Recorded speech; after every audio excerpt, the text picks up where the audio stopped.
Bonjour à tous et à toutes, bienvenue dans les Déconspirateurs, l'émission générique. Qui est un complotiste? Ouais, qui sont-ils? On a des petites idées quand même. Le tout-puissant lobby qui nous écrase. C'est la fondation Rothschild. Tu connais les Big Dum. Ouais. Qu'est-ce que ça veut dire le complotisme? L'IB, c'est complotiste. Conspiracy Watch. Conspiracy Watch. Du grand journaliste. C'est des petites enflures. Arrêtez de me traiter de complotiste. C'est pas mon sujet, j'y connais rien.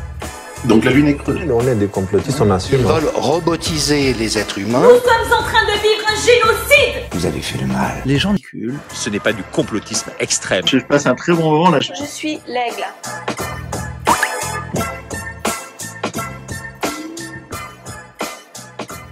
Chaque numéro est l'occasion pour Rudy, Tristan et moi de nous plonger dans la complosphère pour vous aider à y voir plus clair. Bonjour Rudy. Bonjour David. Bonjour Tristan. Bonjour à tous. Cette semaine, pour nous accompagner dans notre réflexion, nous avons la chance et l'honneur de recevoir Sophia Aram. Bonjour Sophia. C'est beaucoup, bonjour. L'honneur. Tu es humoriste, chroniqueuse sur France Inter et tu es actuellement sur scène avec un spectacle hilarant dans lequel il est beaucoup question de complotistes, mais pas que. Ce spectacle s'intitule Le Monde d'après. Il est drôle et enlevé, il fait un bien fou. Courez le voir.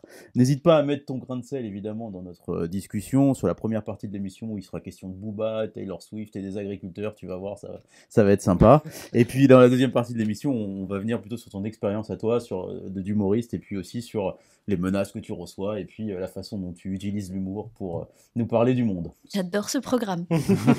Eh bien, alors c'est parti, allons-y. Premier sujet de cette semaine, Booba. Hein, donc, vous le savez, Booba a retweeté récemment Vérité France qui faisait un lien entre les vaccins anti-Covid et la maladie de Creutzfeldt-Jakob.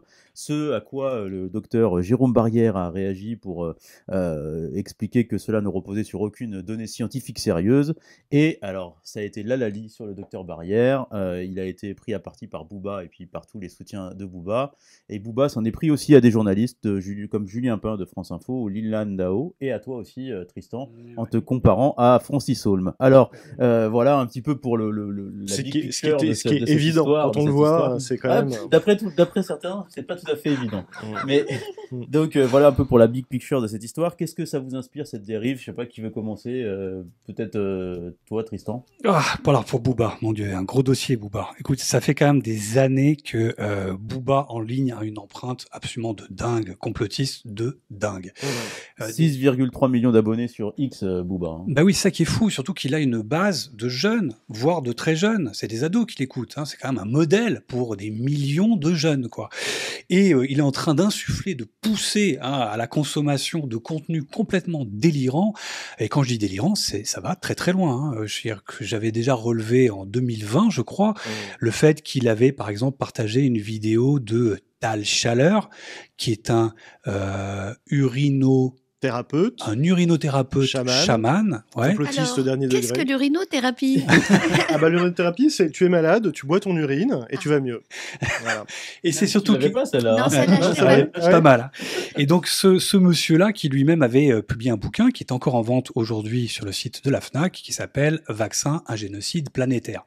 Donc un mec que nous on connaît bien, mais qui est vraiment dans la frange la plus marginale de la complosphère la plus éclatée, poussé par Booba, qui le saupoudre sur 6 millions de personnes avec ce canon à audience qu'il a, encore une fois, avec 6 millions d'abonnés. Alors après, il a commencé à relayer aussi des contenus complotistes de propagande russe, hein, des argumentaires avec, je sais pas, les biolabs, les fameux biolabs ukrainiens. Il a relayé de la propagande ou des médias, d'ailleurs chinois, qui eux-mêmes relayaient de la propagande russe. Et puis il a relayé tout le délirium covido-conspi depuis que le Covid a commencé, quoi, en gros. Donc c'est un peu inquiétant. C'est quelqu'un de marginal, évidemment. C'est pas quelqu'un de super important, Booba. C'est quelqu'un, c'est un chanteur, voilà. Tu dirais qu'il est marginal, toi, vraiment. Bah, il est marginal. Je veux dire, il devrait pas être un sujet, disons, de société ou politique, où on devrait pas même l'évoquer sur des sujets, je sais pas moi, de santé publique, par exemple. Sauf qu'il est devenu, je crois pouvoir dire aujourd'hui, le plus grand relais en termes de volume, hein, en termes de personnalité. C'est le compte le plus gros que je connaisse, de qui très loin. pousse, francophone, qui pousse ou qui relaye maintenant toute la complosphère covido-conspi. Donc il a relayé, encore une fois, et j'insiste un peu là-dessus, les franges les plus radicales que nous on suit, hein, il les insuffle, il les injecte, il les catapulte encore une fois, auprès de ses 6 millions d'abonnés. Alors, autre chose. Il a attaqué de façon absolument folle, d'abord le docteur Barrière. Il l'a quand même traité d'assassin. Il l'a traité d'assassin, je veux dire, c'est pas rien, un docteur, un mec qui bosse, quoi, bon, bref. Il le traite d'assassin. Il a attaqué après Julien Pain, parce que Julien Pain avait simplement, disons, débunké certaines informations qu'il avait relayées. Et puis, il a attaqué la journaliste Linan Dao. Qui travaille avec Julien. Qui travaille avec Julien de façon absolument dégueulasse, en disant dans un commentaire j'aimerais bien faire un strip poker avec toi et manger une salade, faire un wok de salade. En plus, un petit truc raciste. C'est raciste, c'est sexiste, c'est absolument dégueulasse. Bon, bref. Donc, moi, j'ai réagi à ça, effectivement. J'ai simplement dit que je trouvais ça raciste et sexiste. Ce à quoi il m'a sorti un tweet tout aussi délirant, pour lequel je me contrefous, effectivement, me comparant à Francis Holm, et en faisant un jeu de mots sur mon nez, parce qu'il se trouve que j'ai un bon gros blaze. On se demande d'où ça vient, ça. Ouais, on se demande d'où ça vient. Donc, évidemment, son jeu de mots sur le nez, je pense qu'il est suffisamment... Je pense qu'il est bête. Donc, qu'il n'a pas vu le fait jeu de mots, tu veux dire ou Non, en jouant, en insistant sur mon blaze. Alors, il sait peut-être pas qu'il y a des vagues liens avec le judaïsme dans la famille, peut-être, des origines, des trucs, des machins. Donc, il n'a pas fait lien, mais dans les commentaires, on a tout de suite vu que son petit jeu de mots sur mon nez a été évidemment un défouloir de trucs antisémites. Alors, je dis pas que Booba est antisémite, je prends mes précautions, je dis qu'il est bête, et qu'il excite l'antisémitisme de ceux qui le suivent, et il y en a malheureusement un bon paquet, quoi. Alors Rudy, toi, qu'est-ce que ça t'inspire? Parce que Booba, c'est pas le seul rappeur à délirer, hein. On se souvient de Medine, d'Akhenaton qui avait soutenu Louis Fouché, ou Freeze Corleone qui eux aussi ont diffusé des théories conspirationnistes. Qu'est-ce que ça veut dire, ces rappeurs qui dérivent comme ça vers ces théories conspirationnistes? Faut leur demander, hein. C'est très troublant, effectivement, que cette culture rap soit à ce point liée aux représentations complotistes. Mais juste pour rebondir sur ce que disait Tristan, son grand-père à Tristan, Pierre Mendès France, il était attaqué sur son physique par un certain Jean-Marie Le Pen. C'est intéressant quand même, cette permanence, c'est-à-dire que c'était il y a 60 ans. On se dit, mais c'est fou, quoi, que ça continue. Voilà. Maintenant, ça prend la forme de Booba, quoi. Voilà. Donc voilà, la deuxième chose que ça m'inspire, c'est que ce qui est marrant, c'est qu'on parle là depuis 5 minutes d'un type qui est rappeur, quoi. Et qui devient un phénomène, enfin dont le moindre tweet devient un phénomène parce que précisément il a des millions d'abonnés. Donc, mais au fond, ça nous éloigne de ce qu'a été historiquement le complotisme, c'est-à-dire plutôt des théoriciens du complot, des intellectuels ou des pseudo-intellectuels, mais des gens qui produisaient des films, des livres, etc. Là, on parle de gens qui simplement relayent de la désinformation, de la propagande complotiste sur les réseaux sociaux et ont un impact absolument considérable. Donc, oui, il y a moins de glam, hein, quand même chez les conspis actuels, hein. On a quoi? On a Hanouna, Lalanne et Booba. Les blanchisseurs de théories conspirationnistes, quelque part. Je pense qu'ils ont des rôles un peu différents. C'est-à-dire que là, tu as parlé beaucoup de choses de la Russie. Pour moi, la Russie, c'est un gouvernement autoritaire. C'est un des commanditaires de cette économie du complotisme. Après, on a des laborantins, ce serait plutôt des théoriciens du complot. Thierry Messant, ce serait ça. Après, on a les revendeurs. Des gens qui se chargent de les diffuser. On a les entremetteurs, ça c'est Ardisson à l'époque, ou Hanouna aujourd'hui, c'est-à-dire qui leur donnent une audience. On a les consommateurs finaux, alors réguliers ou occasionnels, enfin tu vois ce que je veux dire. On a ceux qui sont tombés dedans et qui deviennent à leur tour des producteurs. Francis Lalanne, à mon avis, c'est un bon exemple. C'est intéressant quand tu disais Vérity France. Vérity France, c'est un collectif, au départ, de familles, de gens qui se disent victimes du vaccin anti-Covid. Leur porte-parole, c'est Marc Doyer, qui a fait la jonction il y a quelques mois avec Francis Lalanne et Dieudonné, quand même. Je veux dire, ça s'est passé relativement inaperçu, c'est pas une énorme info, mais ils sont montés sur scène ensemble, quand même. Bon. Et Marc Doyer, c'est quelqu'un qui a perdu sa femme, qui est mort de la maladie de Creutzfeldt-Jacob. Lui estime qu'il y a un lien entre la vaccination et la maladie de sa femme. Ce lien n'est pas établi scientifiquement. Voilà ce que nous, on peut dire. On ne peut pas aller plus loin que ça. Lui est persuadé qu'il y a un lien, et il pourrait être persuadé de ce lien sans se livrer à ce qu'il fait sur les réseaux sociaux. C'est-à-dire à des attaques d'une virulence quand même extrême, à relayer de la désinformation, par ailleurs, en matière de santé. Donc Alors, oui, Et d'ailleurs, cette polémique a conduit. oui, alors, juste dernière chose, c'est quand même, il a été quand même soutenu, il faut le dire, voilà, par Raoult. Il y a quand même un tweet de Raoult avec un soutien total. Et puis, il a été également soutenu par le sénateur Houpert. Alain Houpert. Alain Houpert, qui est quelqu'un qui est très apprécié de la complosphère Covido-Conspi et qui fait peut-être la transition à ce que tu voulais dire. Sur le fait que, justement, il y a eu cette polémique de Bouba avec, a conduit les médecins, notamment Barrière, Pelou, Monsieur Fischer, à signer et Mathieu Molimar aussi sur la désinformation sanitaire, exactement. Ouais. Donc voilà. Et est-ce que c'est finalement dans cette tribune, il parle de la lutte contre les dérives sectaires. Ouais. Vous avez été tous les deux auditionnés récemment, justement, autour de ce projet de loi sur les dérives sectaires. On en est où? Qu'est-ce que vous pouvez nous dire justement de cette audition et comment vous voyez cette question de la désinformation santé par rapport à aux dérives sectaires? On a été notamment auditionné avec Julien Pain, tous les trois, par Brigitte Lizaud, qui est la rapporteure pour l'Assemblée nationale de ce texte. Moi, j'ai dit qu'effectivement, le fait que l'article 4, qui crée un délit qui consiste à promouvoir un traitement, à inciter à l'abandon d'un traitement, c'est effectivement une innovation de cette loi qui est importante parce que dans les dérives sectaires, on a tous à l'esprit les gens auxquels on peut penser, c'est très présent quand même. L'idée, non, mais arrêtez votre chimiothérapie, pour un jeune ou pour faites plutôt du... Voilà, il y a eu des morts quand même. Ouais, Donc ça, il nous semble que il faut que ce soit réintroduit par l'Assemblée. Ça avait été supprimé par amendement. Notamment d'Alain Houpert, qui est sénateur LR. Et qui kiffe Bouba, donc. Voilà. Donc, peut-être qu'il faut faire une autre rédaction. Moi, je ne sais pas. Il y a un avis du Conseil d'État qui dit que ça pourrait être liberticide. Très bien, qu'on trouve une rédaction qui fasse l'unanimité.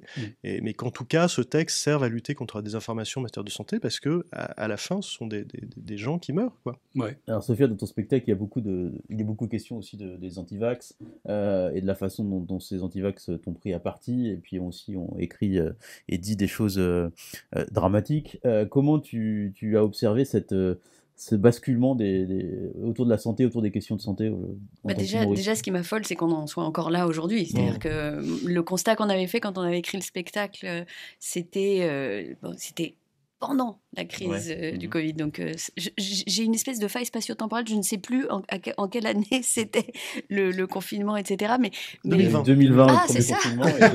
J'ai dormi longtemps. Mais qu'aujourd'hui, en 2024, on en soit encore là, c'est assez effrayant. Moi, je pensais qu'une fois qu'on allait sortir de tout ça, qu'on allait passer à autre chose et qu'on allait un peu se raisonner, parce que le vaccin nous a quand même permis de sortir de ça et de sauver des vies. Et en plus, on a du recul maintenant. Ben oui. Donc, c'est le grand argument des antivax. Vous ne savez pas, mais vous avez quand même tous des trucs collés à votre dos et vous êtes tous traqués. Ouais. Et ce qui était fou, c'était de voir la bascule. C'est-à-dire que des gens sensés, on l'a bien vu dans les familles, on l'a bien vu auprès de gens autour de nous. Et après, ce qu'on a vécu était terrible. C'est-à-dire cette pandémie était effrayante. Souvent, moi, ce que j'ai constaté, c'est que les complots sont souvent... un refus du réel. Le réel est tellement effrayant qu'on veut chercher quelque chose pour l'expliquer, mais qui ne soit pas exactement... Donc, c'est touchant, parfois, de se dire la réalité, le monde dans lequel on vit m'effraie tellement que j'ai envie d'autre chose et que je vais m'accrocher à autre chose. Soit. Mais là, contester la science à ce point, ça m'avait complètement dépassé. Je ne l'avais pas vu venir à ce point. Pour moi, c'était 2-3 personnes illuminées dans notre entourage. On les connaissait, ils étaient perchés, ils faisaient des cures on boit du bouillon, du bouillon, des grains de raisin et on marche. Et eux, grand bien leur face, après tout. Mais là, que ce soit prôné par des personnalités, que ce soit prôné par des scientifiques comme Raoult, c'était complètement effrayant. Et la plus grosse séquence que moi j'ai vécue vis-à-vis des antivax, parce que j'avais fait plusieurs chroniques là-dessus pendant le confinement, pendant tous ceux qui étaient anti-science, tous ceux qui disaient que c'était pas un virus, que c'était une grippette, etc. Mais alors le plus gros basculement, moi, dans ma vie, ce que j'ai ressenti, moi, ça a été au moment du fameux convoi des libertés. Qui était le convoi d'Ottawa, des routiers qui avaient bloqué Ottawa. Mais à l'appel de Florian Philippot, en France, ils avaient essayé d'organiser un convoi. qui a été un flop, mais monumental. Il y avait juste 3 teubés dans leur camping-car qui s'étaient en plus perdus entre Lille et Strasbourg. Mais il y en a qui avaient atterri à Strasbourg, d'autres qui allaient à Bruxelles et qui se sont paumés. Un passage du spectacle d'ailleurs. Et voilà. Mais parce que sur Twitter, je m'étais foutu de leur gueule. Ouais. Et alors là, un tweet, mais qui m'a valu 3 émissions sur CNews et sur C8, je ne sais plus laquelle est quoi, mais bon, des trucs de Bolloré. Il y avait Pro, il y avait des émissions d'infos, il y avait Hanouna qui s'était mais complètement acharné sur moi. Alors toujours avec le même dispositif, avec ma tête derrière, etc. Mais, et puis l'humoriste de France Inter. L'humoriste de France Inter, le service public, etc. Alors, et ainsi de suite. Voilà. Mais tout ça pour dire que ce qui m'avait aussi inquiété, c'était que personne n'avait vraiment osé les contester. Enfin, ce rassemblement, on disait ouais, mais enfin quand même, c'était un rassemblement à l'appel de Florian Philippot. Il représente quoi, Florian Philippot? Il n'a pas 500 signatures, il représente rien.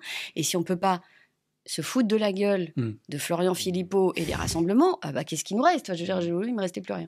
Je ne sais pas si j'ai répondu à la question, parce que je suis partie un petit peu loin. Non, mais c'est intéressant, c'est intéressant ce que tu dis, parce que il y a déjà ce qu'on voit, c'est qu'effectivement, une moindre critique, alors on peut les vanner, ou les critiquer, la réaction qu'il y a derrière est disproportionnée, assez systématiquement. Un point fou, c'est pas raisonnable, c'est vraiment profondément déraisonnable, et c'est agressif, et ça peut devenir violent derrière. C'est ça que je trouve assez déroutant depuis qu'on fouille un peu avec la complosphère, c'est la disproportion entre la modération des critiques. Encore toi, tu les vannes, mais bon, même une vanne. Bon, bref, nous on les critique. Bon, même moi aussi, j'arrive des fois à les vanner un peu sur Twitter. Mon Dieu, qu'est-ce qu'on prend? Mon Dieu, qu'est-ce qu'on prend? On prend cher. Et c'est pas équilibré. Vraiment, c'est vraiment pas équilibré. Moi, je veux bien qu'on me vanne, et d'ailleurs, on me vanne. Quand Booba me traite de francisone, je vais pas lui coller un procès au cul. Je lui dis, ok, vas-y, rigole, amuse-toi avec ça. Et je m'arrêterai là. Mais les commentaires qu'il y a dessous, oh mon Dieu, ça, c'est dégueulasse. Il y a quand même des appels à la violence physique dans certains des commentaires. Donc, bref, ça part en sucette derrière. Donc, il y a une vraie disproportion. Et critiquer effectivement le convoi des libertés, je trouve qu'il y a effectivement parfois une sorte de précaution de la part de ceux qui s'expriment publiquement et qui ont un peu peur d'être qualifiés souvent d'ailleurs on nous critique en disant si vous les traitez de teubés, si vous avez toi, tu le fais pas, Rudy, parce que Rudy est très propre sur lui. Moi, je le fais. Moi, je peux le faire. Moi, je peux le faire des fois. Bon, tu as écrit un J'ai un livre qui s'appelle Open imbéciles. Oui, mais c'est pas. Mais j'explique pourquoi. Imbécile, c'est poli. Imbécile, c'est poli. C'est poli. Ça reste pour toi. Il dit mercredi quand il fait tomber quelque chose et il dit flûte quand il est contrarié. Ça, c'est tout à fait. Mais voilà, donc il y a je trouve une profonde, une sorte de précaution un peu oratoire où effectivement, je pense que ceux qui critiquent notamment nous, en tout cas la complosphère, on prend beaucoup de précautions sur la façon qu'on a de s'exprimer. Sur Conspiracy Watch, les notices qui sont faites sur des concepts, des individus, des médias, sont extrêmement factuelles et il n'y a pas un mot à côté de l'autre. Mais moi, ma théorie, c'est que c'est cette tempérance qui les excite. En fait, la tempérance, la modération qui est la nôtre, les rend encore plus dingues, parce que ils n'ont aucune prise, si tu veux. Donc, je pense que ça joue... Oui et non, parce que quand on y va frontalement, on se les prend aussi, donc je pense que quoi qu'il arrive... C'est vrai, non, alors, pour le convoi des libertés, juste un truc, il y a un mini-revival du convoi des libertés, avec les agriculteurs, mais surtout depuis avant-hier, d'ailleurs, au Canada. D'ailleurs, donc, il faut voir un peu ce qui se passe. Et puis, il y a une petite odeur, convoi des libertés, avec effectivement nos agriculteurs, pas que eux-mêmes se perçoivent comme un nouveau convoi des libertés, mais il y a dans la complosphère des gens qui s'excitent à l'idée de voir... Et politiquement, des gens qui veulent récupérer ça, évidemment. Mais est à fond. Mais ce qui m'avait marqué, c'était qu'on m'avait fait un procès en mépris de classe à l'époque. Oui, c'est ça. Ouais. Et j'avais trouvé ça assez dégueulasse pour les gens qu'on considère comme étant des classes inférieures. C'est-à-dire qu'on peut être pauvre et pas abruti. Et c'est un peu insultant pour les pauvres. Et je trouve qu'associer cette étiquette de teubé aux classes inférieures, socialement, j'ai trouvé ça profondément insultant, mais de leur part. Alors on a parlé du convoi des libertés, on va faire le lien avec ce qui se passe justement autour du hashtag agriculteurs en colère. Il y a une petite tempête dans la complosphère, on va pas forcément rentrer dans le détail, mais en tout cas juste pour que vous soyez au courant que certains voient finalement un grand soir avec ce mouvement des agriculteurs et soufflent un peu sur les braises de ce mouvement, et d'autres pensent que c'est une révolution contrôlée organisée par le gouvernement, et au milieu il y a quelques quelques trolls russes qui s'agitent là-dedans, dans ce marigot. Juste quelques questions par rapport à ce mouvement des agriculteurs, notamment ce hashtag nous agriculteurs en colère, d'où il vient, par quoi il a été créé, et puis voilà, comment tu l'analyses, Tristan? Alors, de façon assez globale, pour l'instant, j'étais assez précautionneux, parce que c'est un mouvement. Oui, c'est un mouvement naissant. Après, les parallèles, je ferai attention avec les parallèles, disons, avec d'autres séquences, peut-être justement le Convoi des libertés et les Gilets jaunes, j'attends de voir. Par contre, ce qu'on peut dire, et là, il n'y a pas de doute possible là, sur cette séquence, c'est que une partie de la complosphère cherche à surfer sur ce mouvement. Ça, il n'y a pas de doute. Ça, on peut le dire. Je ne dis pas que ce mouvement est complotiste. Je ne dis pas qu'il est d'extrême droite. Je ne le dis pas aujourd'hui. Ça, il n'y a pas photo. Il y a un vrai malaise légitime qui s'exprime. Je ne me prononce absolument pas là-dessus. Par contre, ce qui est évident et qu'on peut dire sans aucun problème, c'est qu'effectivement, la complosphère cherche à tirer les marrons du feu de cette séquence. Petite précision, ce mouvement n'est pas né en France. Il a commencé d'abord en Allemagne. Ouais. D'accord.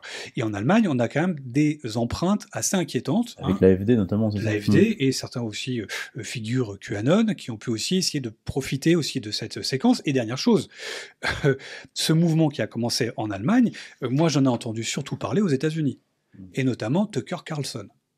Qui en a fait une émission spéciale avec des millions de vues, qui lui-même évidemment a senti il y a une sorte d'exaltation de son côté de l'extrême droite américaine complotiste, d'une partie de la complosphère évidemment européenne et d'abord allemande. Donc ce mouvement qui arrive en France, évidemment, il a des précédents qui eux sont un peu inquiétants. En tout cas, qui excitent en tout cas profondément l'extrême droite complotiste planétaire et européenne.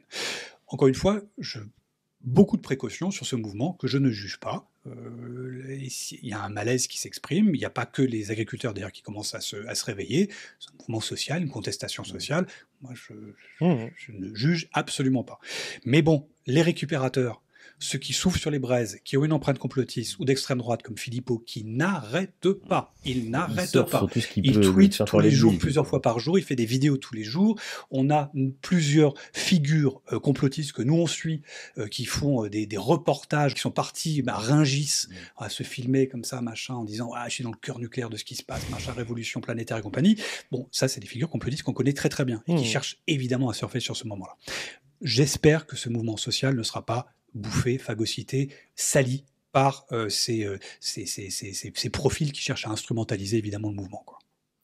Troisième sujet, si tu veux ajouter quelque chose ou... Non. Alors, troisième sujet cette semaine, Taylor Swift. Alors, non contente de rouler pour la Maison Blanche, Taylor Swift serait désormais partie prenante d'une grande opération de déstabilisation psychologique destinée à truquer la prochaine élection présidentielle américaine. Carrément. Alors Rudy, t'as consacré à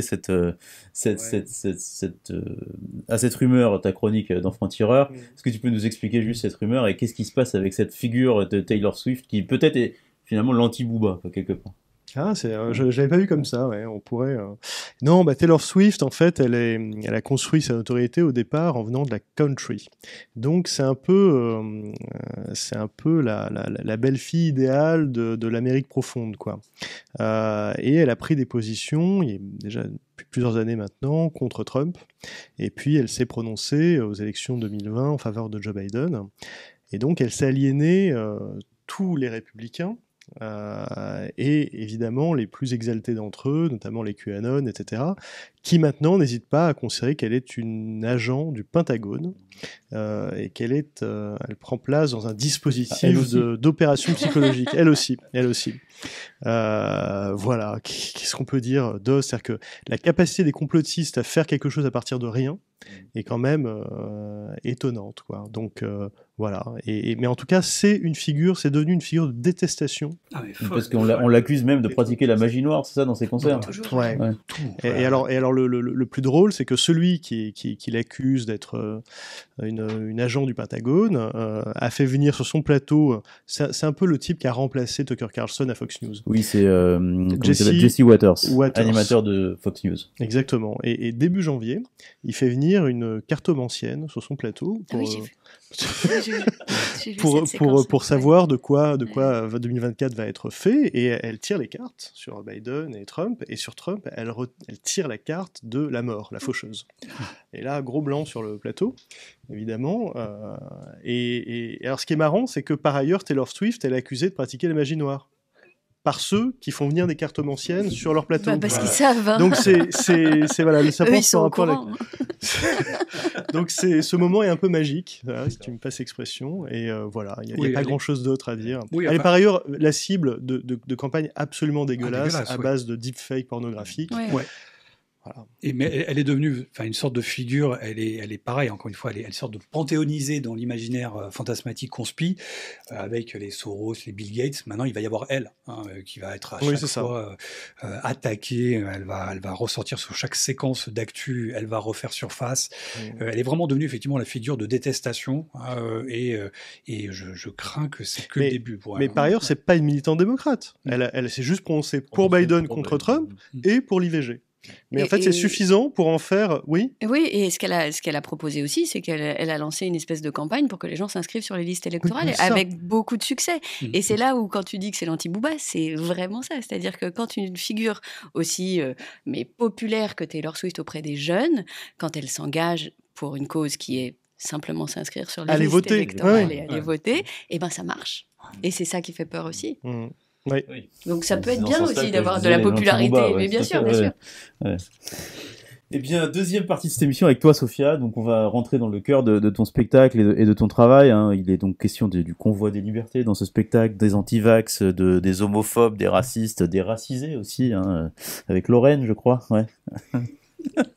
Et que tu croques de façon ironique, assez acerbe et puis très drôle. Je voudrais juste t'interroger d'abord pour commencer sur la question du rire. Tu disais que ça devait jamais être gratuit, le rire, je crois dans un entretien il y a quelques temps déjà, et que c'était une forme de résistance. Est-ce que cette forme de résistance elle est toujours audible dans une société où finalement on est toujours plus dans l'hystérie en permanence? Il y a des espaces pour ça, heureusement. Oui, bien sûr. Alors, c'est sûr que si on regarde Twitter, c'est pas un espace de franche déconne, de détente et de rire en communion avec des gens qui partagent. C'est pas toujours évident sur Twitter, sur les réseaux sociaux en général, mais non, sur scène, c'est quand même un espace de liberté totale et dans lequel on peut rire des sujets qui nous font réfléchir aujourd'hui, qui nous questionnent, enfin ceux dont vous parlez assez souvent ici. Moi, j'ai décidé d'en faire de la matière pour des sketchs et pour rire, mais oui, on peut toujours, bien sûr. Est-ce que tu as parfois l'impression que tous ces gens dont on parle te piquent un peu Est-ce qu'ils sont plus drôles que moi? Oui, c'est ça, sans avoir à se forcer. Est-ce que tu te dis, mais là, j'ai rien à rajouter, quoi. Ils vont plus loin que ce à quoi on se préparait. C'est-à-dire qu'on n'imaginait pas qu'on en serait là aujourd'hui, d'avoir des rappeurs qui contestent la science et dont aujourd'hui on est obligé de réfléchir à des lois pour protéger les citoyens. Non, ils sont très créatifs. C'est sûr qu'on a du mal à suivre. Nous, derrière, on galope et on essaye. Mais les politiques aussi. Et puis globalement, l'époque nous donne pas mal de matière. Mais effectivement, c'est dur d'aller derrière. Donc, je pense franchement... Oui, on peut toujours rire. Il y a toujours cet espace de rire et je pense que c'est... T'es pas une adepte de... On peut plus rien dire. Ça va, non. Alors, on peut tout dire dans le cadre de la loi et tout va bien, tout se passe bien et non, je me pose jamais cette question-là. D'accord. Et par rapport à il y a quelques mois, il y a eu cette émission d'Hanouna où la théorie fumeuse de l'adrénochrome est sortie. T'as fait une chronique là-dessus. Il y a parce eu que une c'était grave. J'ai voulu faire une chronique parce que j'ai trouvé que c'était très très grave. Et Cyril Hanouna. Et à un moment, t'as dit que t'étais fatigué de tout ça. Est-ce que cette fatigue est aussi source d'inspiration pour tes spectacles ou est-ce qu'au contraire, elle te conduit à aller vers autre chose? Non, j'étais fatiguée de ça, j'étais fatiguée de tous ces gens qui vont sur ces plateaux, toutes ces figures politiques surtout, et des artistes, etc., et qui vont sur cette émission et qui, selon moi, apportent de la légitimité à tout ce qui est diffusé dans ces émissions, dont ces théories fumeuses comme l'adrénochrome. Enfin, je trouve ça fou qu'on puisse encore hésiter à aller faire sa promo quand on est artiste ou aller parler sous prétexte de vouloir parler à tout le monde, hein, c'est quand même toujours ça qu'on vous dit, oui, mais il faut bien parler à tout le monde. Mais bien sûr, il faut parler à tout le monde, mais c'est une émission de divertissement. Vous n'allez pas dans les émissions de Nagui chanter n'oubliez pas les paroles, parce que c'est une émission qui s'adresse à un autre public. Enfin, il y a des émissions qui sont dédiées au débat politique et à la parole des politiques. Vouloir parler à tout le monde, c'est légitime et c'est important, mais pas n'importe où. Enfin, je pense qu'il y a une responsabilité des politiques à cautionner ce genre d'émission par leur présence. Énorme, elle est colossale pour moi. Ouais, pour moi, ça fait partie du problème, en fait. Mais si, alors, donc la politique de la chaise vide, parce que s'ils désertent ce type d'émission, on va voir que ceux qui acceptent d'y aller, et donc en général, les populistes, ceux qui n'ont rien à perdre, qui ont tout à gagner, à accroître leur audience. Donc c'est... Mais il le faut. Il faut le faire. Enfin, je veux dire, regardez le JDD. Ils ont commencé par dire plus personne n'ira, personne ne va y aller. Puis là, ça y est, ils y vont tous. Donc on le légitime en fait. Mais il n'y a pas que les politiques qui vont dans le JDD, puisque les artistes aujourd'hui parlent au JDD normalement comme si c'était un journal tout à fait respectable. Et ça fait partie du problème, c'est que la conscience politique est peut-être aussi un peu légère.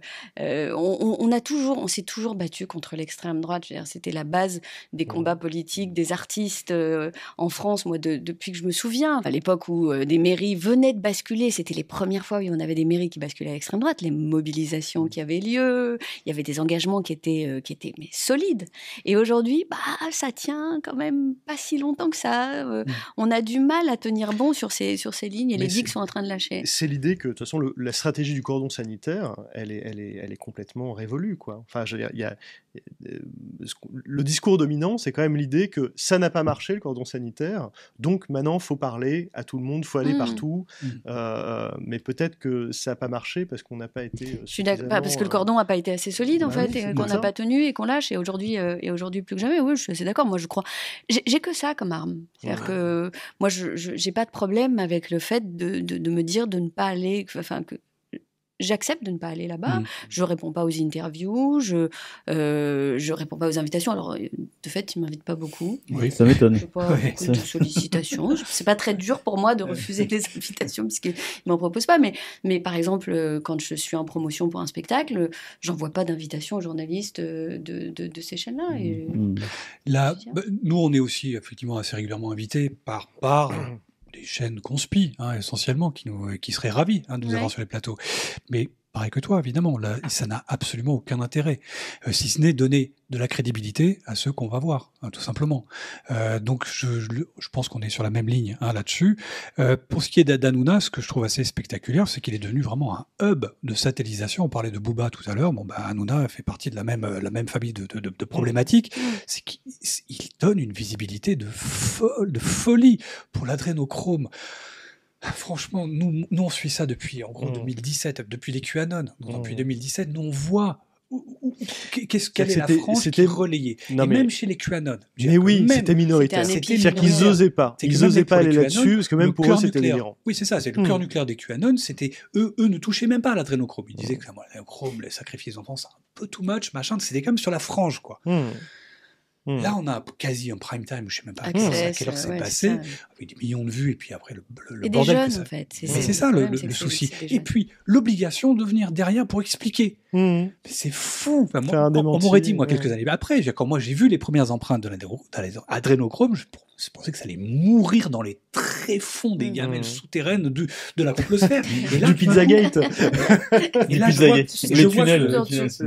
vois un nombre de papiers fous en France. Je pense que tout le monde sait ce que c'est que l'adrénochrome aujourd'hui.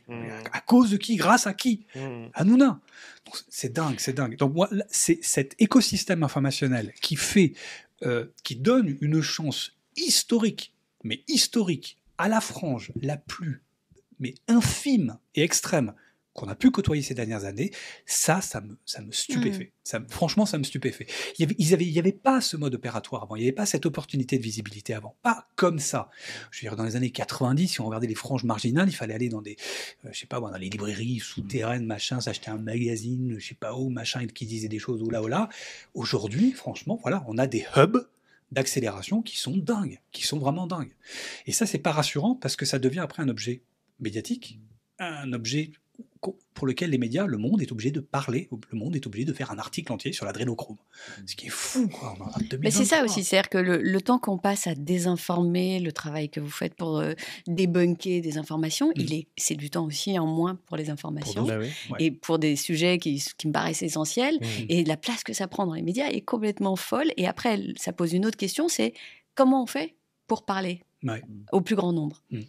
C'est un vrai sujet et il me paraît important de se poser cette question-là. Il faut qu'on arrive à parler à tout le monde parce que là, on est bien, on est entre nous, on partage quand même pas mal de points de vue et de constats. Mais comment est-ce qu'on fait pour leur parler ? Il va falloir qu'on se pose la question et qu'on s'y mette aussi. C'est clair, vraiment. c'est difficile. Mais je trouve en tout cas que le mode, ta façon, toi, d'appréhender ces trucs, et notamment l'adrénochrome, d'en rire, je trouve que c'est super important, évidemment. Il faut continuer, bien sûr. Faut pas prendre ça au sérieux non plus tout le temps. Parce que moi, je le prends très au sérieux, c'est un problème. Mais si on peut pas se foutre de leur gueule, on n'y arrivera pas. Justement, qu'est-ce que le rire peut apporter pour faire comprendre ? Parce que nous, on a souvent ce débat ici dans cette émission. Est-ce que quand on a un oncle ou un cousin qui devient complotiste, est-ce qu'on peut se foutre de sa gueule pour lui faire comprendre qu'il déraille, quoi, il dérive ainsi. Ça dépend de son âge. Quel est l'outil du rire ? Qu'est-ce qu'il peut apporter ? Est-ce que ça fonctionne encore aujourd'hui ? Moi, j'en suis convaincue. Oui, ça fonctionne. Et généralement, les gens n'osent pas dire, mais... Alors, au départ, quand je commençais à demander dans la salle, est-ce qu'il y a des antivax ce soir ? Généralement, personne parlait. Une fois, j'ai joué à Marseille, et là, oui, j'ai eu des antivax dans la salle, et la représentation a été un peu particulière. Est-ce qu'il y a des antivax dans la salle ? Ouais ! Bon, ça met une ambiance un peu différente, donc je m'adressais beaucoup à ces personnes-là.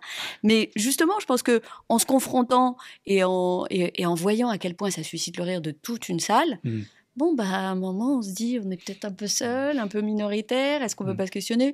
Oui, moi, je pense qu'il faut réussir à les confronter. Moi, mon arme, c'est le rire. Vous c'est les contenus, c'est la démonstration plus scientifique. Moi, franchement, j'y vais les deux pieds dedans. Et je les confronte vraiment. On a quand même un peu remarqué quand il y a dans votre entourage quelqu'un qui vous dit qu'il pense que le 11 septembre n'a pas eu lieu. Si vous creusez un tout petit peu, il pense aussi que la Terre n'est pas tout à fait ronde, qu'il peut croire aussi en la naturopathie, il peut être aussi que Poutine se défend. Oui, et puis il est généralement pro-Trump, et voilà, bien sûr. Donc généralement, tu as tout un tas de croyances qui sont associées, et si on les révèle, si on les met comme ça, on les pose sur la table, je pense que les gens ont plus de mal à se défendre. Même. Sophia, est-ce que toi, dans ton environnement familial, amical, tu as été confrontée à ça depuis le Covid, voire avant le Covid, ou pas spécialement ? Parce que c'est une question qui à travers tes chroniques sur France Inter et ton spectacle, on sent que ça t'importe. Il y avait des personnes fragiles dans mon entourage, donc moi, les gens qui me disaient « je me ferai pas vacciner », ça m'a permis de faire le vide. Donc, je ne voulais pas les voir. Quelqu'un qui refuse de porter des masques, quelqu'un qui refuse les gestes barrières, quelqu'un qui refuse même de croire au virus, j'avais pas très, très envie de passer du temps avec. Ça m'a permis de faire un petit peu de tri. T'as eu ça, des gens qui te disaient que ça n'existe pas ? C'est arrivé dans pas mal de milieux, même des gens très, très intelligents. Très peu, c'est infime, mais c'était pas des gens auxquels je tenais beaucoup. Moi, en tout cas, il y a peu de doute sur le fait que, franchement, ça fait des années qu'on suit toutes les dérives de la complosphère, et on l'a dit plein de fois ici, mais il y a eu clairement le moment Covid. C'est dingue, clairement. C'est dingue. Comment, si on parle de Booba, si on parle de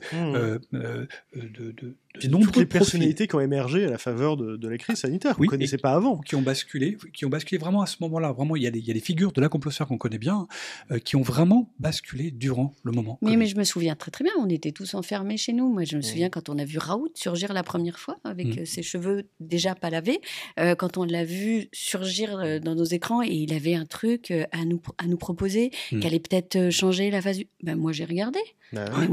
J'étais intéressée pour savoir ce qu'il allait proposer. Mais qui est cet homme ? Tiens, c'est marrant, c'est pas une star. Et il a fait de la recherche, et puis il a l'air d'avoir un pédigré intéressant. Alors, très vite, on a compris, mais quand même, il a surfé sur une situation qui était dramatique pour le monde entier. Après, on lui a donné aussi une visibilité avec une visite présidentielle à Marseille. Exactement. Pour moi, c'est le même principe que pour Hanouna. Tous ceux qui sont allés... quand même, le mec se déplaçait pas à l'époque. Il recevait. Les journalistes allaient en pèlerinage quasiment à Marseille. Et le président lui-même. Et alors, moi, j'ai toujours pas compris pourquoi le président était allé voir Raoult. Ouais. Pourquoi? Puis c'était mal entouré. Notre ami Macron était mal entouré. Oui, puis il a quand même son mot à dire, je pense. Ouais. Lui aussi, enfin, je veux dire, c'est oui, lui oui. et Ah, son oui. entourage. Enfin, je Ouais. pense qu'il faudra quand même les questionner là-dessus. En tout cas, ce qui est fou, c'est que ce moment Covid, là tu parlais de Raoult, mais les gens sont rentrés dans cette porte, ils ont ouvert cette porte, hein, effectivement, de la suspicion, du complotisme, en gros, hein, de façon assez générale, et ça leur a ouvert d'autres champs. Et ce que nous on a pu constater, c'est que ce que tu disais d'ailleurs tout à l'heure, c'est que évidemment on est rarement sur une seule théorie conspi. Une théorie conspi en appelle mécaniquement d'autres, parce que si on nous ment sur les vaccins, on mentir sur le reste. Et il y a peut-être un système derrière tout ça. Et c'est pas seulement cette logique-là, ça a été montré, démontré. Oui, c'est-à-dire que notre disponibilité au complotisme, à n'importe quelle théorie du complot, s'accroît à mesure qu'on croit à des théories du complot. C'est-à-dire que le complotisme appelle le complotisme. Et donc ça a été vraiment clairement une avalanche folle. Et comme on le disait tout à l'heure, ce qui est dingue, c'est que ça ne s'est pas arrêté. C'est que le Covid, encore aujourd'hui, c'est encore dans l'actu. Raoult est encore... avec les thèses sur le vaccin, etc. Oui, bien sûr, c'est ça qu'il faut. En 2024, c'est zombie, une sorte de complotisme zombie qui survit à la polémique. Enfin, la polémique, elle est close depuis des années maintenant. Il n'y a jamais de retour critique, en fait. C'est-à-dire que pendant des années, on a entendu parler de dictature vaccinale, on a parlé de génocide. Mais vous les recevez encore, les insultes et alors justement, au sujet des vaccins. Et moi, c'est quotidien. Sur les insultes, les ça me rassure parce que comme moi je les reçois, je veux savoir si c'est quotidien. Les antivax, on est plusieurs à avoir cette expérience-là, c'est que les antivax sont très très virulents en termes d'attaque, en termes de cyberharcèlement. Est-ce que toi, tu as vécu ça, Sophia, aujourd'hui, et comment tu perçois ces attaques dont tu es victime aujourd'hui? J'ai pas bien compris on comprend jamais la violence des attaques. Moi, depuis que je suis à l'antenne sur France Inter, mes premières vagues, tu posais la question tout à l'heure, les premières vagues d'insultes et de menaces sont venues d'extrême droite. Très, très, très nettement, et suite à une chronique sur Marine Le Pen, puis une autre sur le Front National à l'époque, puis sur Jean-Marie Le Pen. Enfin, à chaque chronique sur l'extrême droite, je me prenais des menaces assez virulentes. Alors après, c'est toujours le haut du panier, hein, il y avait un type qui téléphonait à France Inter pour dire qu'il allait venir me faire des choses dégueulasses. Et il appelait France Inter, mais il appelait avec son téléphone fixe.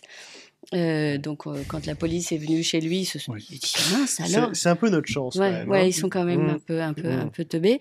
Et puis ensuite, il y a eu suite à Charlie, à des chroniques en soutien à Charlie avant les attentats, après les attentats, et puis après toutes les vagues qu'on a connues, il y a eu l'islam radical, les islamistes qui, eux, m'attaquaient en m'envoyant des trucs aussi un peu dégueulasses. Puis les gilets jaunes, puis les anti-vax, puis les fans de Cyril Hanouna. Et en utilisant un peu les mêmes méthodes. En fait, c'est quand même toutes les familles de l'extrême droite.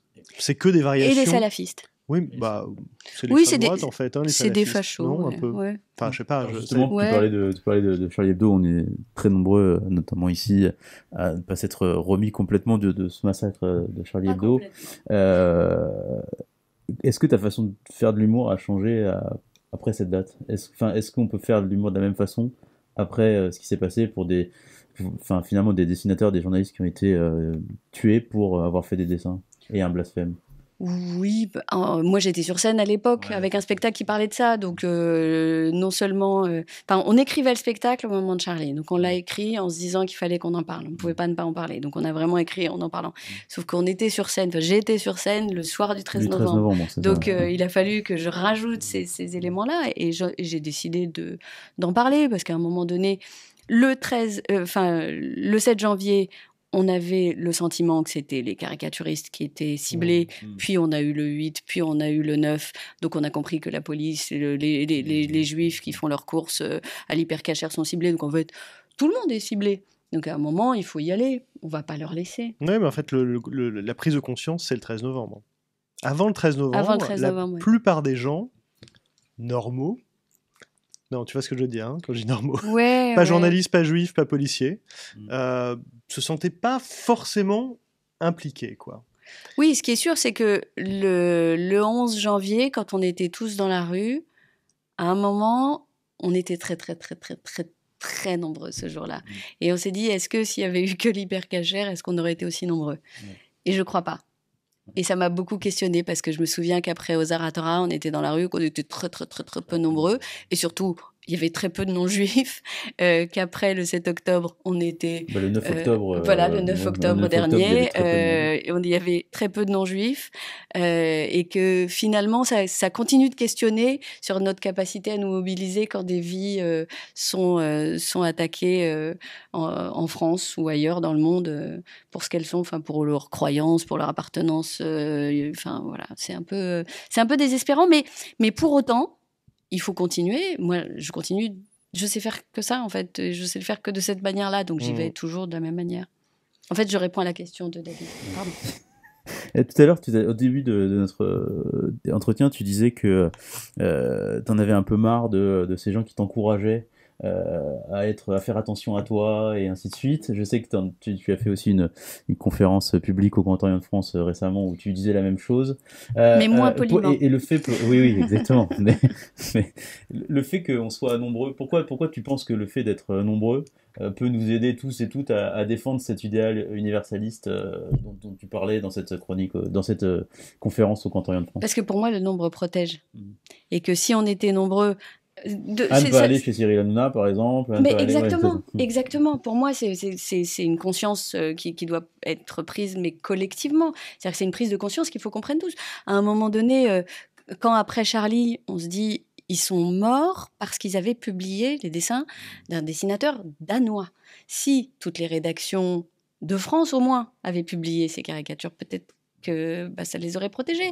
Si collectivement, on avait pris la défense de Mila, par exemple, de cette jeune fille, elle n'aurait peut-être pas eu besoin d'être sous protection policière. Ça élargit la cible. Exactement. Et ça dessine une cible sur le dos de ceux qui courageusement, comme Charlie, avaient décidé de soutenir les dessinateurs caricaturistes danois.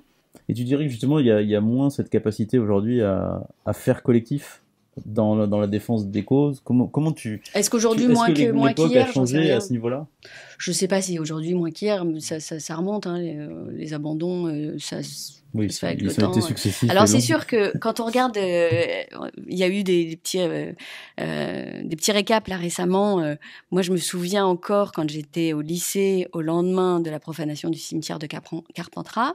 Au lendemain de la profanation du cimetière de Carpentras, on était tous mobilisés. Et moi, je me souviens que dans mon lycée, il y a eu une journée banalisée. Ouais, toute la journée, il y avait eu des débats, on nous avait diffusé Nuit et brouillard. Enfin, c'était vachement... ça nous avait tous émus, évidemment, mais ça avait touché tout le monde. Et puis, il y avait des manifestations. Alors, moi, j'habitais pas Paris, mais on avait vu les images. C'était impressionnant. Et... je sais pas, est-ce qu'on s'habitue, est-ce qu'on renonce, est-ce qu'on se dit qu'il faut faire avec, peut-être qu'on se dit aussi que ça va aller mieux, donc peut-être que c'est moins grave. Enfin, j'aime aussi me dire que les gens se disent non, c'est pas possible, on n'est pas aussi antisémite que ça dans ce pays, donc c'est peut-être pas le problème qui va nous obliger ou nous demander de sortir dans la rue, j'en sais rien. Alors dans le spectacle, tu t'amuses beaucoup du fait que avant tu étais considéré comme quelqu'un de gauche et que maintenant tu n'es plus considéré comme quelqu'un de gauche, tu es quelqu'un d'extrême droite et ainsi de suite et tout ça.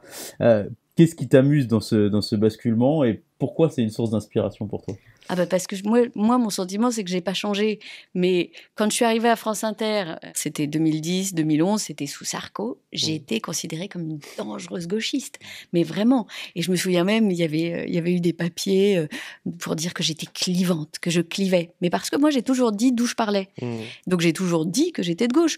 Pas parce que c'était plus important de revendiquer son appartenance politique, mais simplement parce que moi, je fais toujours le pari de l'intelligence.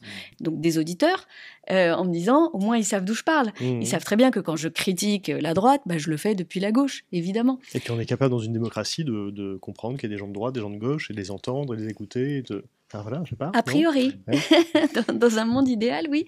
Et puis petit à petit, de glissement en glissement, et puis surtout avec la France insoumise aujourd'hui, tout ce qui est à droite de la France insoumise est considéré comme étant d'extrême droite. Et donc ça, moi je l'avais pas vu venir, je savais pas que moi j'étais de droite et d'extrême droite, mais tout à coup, c'est ce qu'on m'a reproché. Alors, islamophobe aussi, beaucoup. Et moi, ça m'amuse parce que j'ai pas envie de leur laisser. C'est-à-dire que je dis que je suis de droite en déconnant, mais au fond, j'ai pas envie de leur laisser.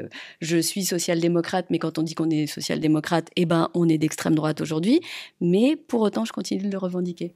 Comment tu as pris conscience, je reviens sur le complotisme, comment tu as pris conscience de l'ampleur du phénomène complotiste? Qu'est-ce qui a été le déclencheur pour toi de cette prise de conscience de ce phénomène conspirationniste et complotiste et l'envie de le mettre dans tes spectacles, dans tes chroniques?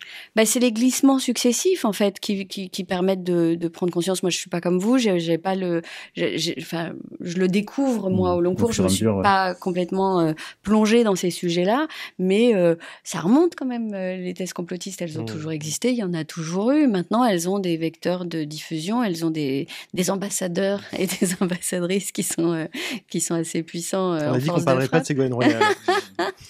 Mais oui, mais Ségolène Royal, elle a été candidate à la présidentielle. Moi, j'ai même voté pour elle. Et c'était dans le monde d'avant. C'était il y a longtemps. Mais quand on voit ce qu'elle est devenue aujourd'hui, quand on voit ce qu'elle peut alimenter et qu'elle est encore reçue et qu'elle est encore, je ne sais pas au nom de quoi d'ailleurs, parce qu'elle est chroniqueuse chez Hanouna. Elle est officiellement chroniqueuse parce que je ne regarde pas, elle y est tout le temps. Elle est une fois par semaine. Ah ouais, quand même, ouais. Voilà, donc elle est chroniqueuse chez Hanouna, donc elle peut diffuser sa poutinophilie, toutes ses thèses hyper conservatrices, réac et anti-vax, etc., mais de manière totale, avec la légitimité d'avoir été candidate à la présidentielle, d'avoir été présidente de région, d'avoir été ministre, donc c'est quand même compliqué tout ça. Mais donc tous ces glissements successifs, et puis la trumpisation de la vie politique aujourd'hui m'inquiète, et à la fois m'inquiète et à la fois nourrit moi, parce que moi, comme je fais mon business là-dessus, ça m'alimente. Bon, je vais pas, mais ça m'inquiète beaucoup. C'est-à-dire que quand j'entends un Laurent Wauquiez qui est quand même conseiller d'État, qui est président de région, qui parle de coup d'État de droit, quand j'entends Ciotti parler de hold-up démocratique. À propos du projet de loi immigration. À propos du projet de loi immigration. Retoqué par la Constitution. C'est quand même très, très, très dangereux, parce que ça alimente tout ce dont on parle depuis tout à l'heure. Quand on voit tous ces glissements successifs, on se dit que c'est dangereux. Il joue un jeu... Il joue un jeu très dangereux. Et quand on regardait Trump et on regardait l'assaut du Capitole comme étant quelque chose d'assez éloigné, d'assez impossible, où c'était un film de science-fiction qu'on regardait en direct. Et pour nous, ça ne pouvait pas nous arriver. Et aujourd'hui, je me dis qu'on n'est pas à l'abri. Ouais. Et ce qui est fou, c'est que ce film de science-fiction, on pouvait se dire à bon droit que ça le disqualifierait totalement. Définitivement. Il était cramé. Ouais. Et non. Là, ça va être, semble-t-il, quand même le candidat républicain. Ouais. Est-ce qu'il gagnera ou pas en 2024, mais pas de coup politique. Il n'a pas subi le contre-coup politique de sa quasi... Il faudra avoir un spécialiste des États-Unis, mais il me semble que c'est la première fois dans l'histoire de la démocratie américaine qu'un candidat malheureux qui a été battu se représente quoi, et soit investi par son camp. Enfin, ça ne s'est, je crois, jamais vu, en tout cas, au XXe siècle. Je sais pas. Al Gore, il a perdu face à Bush en 2000. Il a été qu'une seule fois. Ouais. Il était peut-être candidat. John Kerry après. En tout cas, c'est John Kerry, 2008 Obama. Il faut vraiment appeler un scientifique un spécialiste, pardon, et pas moi. Je suis pas la bonne personne. Et Al Gore, j'essaye un truc, tu vois, j'essaye. Il a fait un film sur l'écologie après, mais non. T'es pas encore prête pour être chroniqueuse de tout. Mince. Mais j'essaye. Moi, j'ai un avis sur tout. Si vous voulez, je vous le donne. Eh bien, je crois qu'on a tout dit, les amis, non? Ouais. On a fait le tour. Si vous le dites. Parle-nous quand même juste pour le fun de Lorraine, le personnage de ce spectacle wokiste qui nous fait beaucoup rire. Pour moi, c'est toute cette bonne conscience de toutes ces filles dont je dis qu'elles ont le cul moulé dans leurs leggings et elles viennent voler au secours d'un islam rigoriste dont elles n'ont vraiment rien à craindre, parce qu'elles n'ont ni à le subir, elles n'ont pas besoin de le combattre parce qu'il ne les affecte pas, mais c'est celles qui viennent nous donner des leçons pour bien parler aux racisés comme moi, qui peuvent un peu subir toutes ces discriminations. C'est un petit peu difficile, je vous permets pas d'en parler. Et c'est assez dur, en fait. Je me fous de leur gueule parce qu'ils sont risibles et parce qu'il faut se foutre de leur gueule, mais cette condescendance, c'est un peu comme le mépris de classe tout à l'heure envers les personnes dites pauvres, parce qu'elles le sont en fait, mais les personnes dites racisées, on leur parle un peu comme à des bébés phoques et depuis trop longtemps, et ça m'exaspère et ça m'insupporte. Justement, tu parles de personnages wokistes. C'est un terme, le wokisme, qui est très contesté, compris par ceux qui sont affublés de ce terme-là. Ils disent, nous, on ne se revendique pas wokistes. Et on a chez Poutine, par exemple, ou à l'extrême droite, c'est très clair, ce terme de woke, de wokiste, ou wokisme, qui est très souvent agité, un peu sous la forme d'une panique morale. Et je voulais avoir ton sentiment là-dessus, parce que on voit tous assez bien ce que c'est, le wokisme, à peu près. C'est au contour un peu flou, mais on voit globalement. On voit que ça peut être risible, etc. Toutes les limites de ce que ça représente. Et en même temps, c'est aussi agité comme une sorte de panique morale par des gens qui ne sont pas des démocrates. Et comment tu arrives à te positionner, à cheminer entre ces deux écueils-là, quoi, voilà. Mais c'est vrai que c'est compliqué parce que moi, je pense que toute cette génération, parce que c'est plutôt des personnes plus jeunes qui se disent éveillées. Moi, je trouve ça important d'être éveillé et de se dire éveillé à la complexité du monde, aux discriminations, aux injustices. Et il faut l'être. Et moi, je le suis.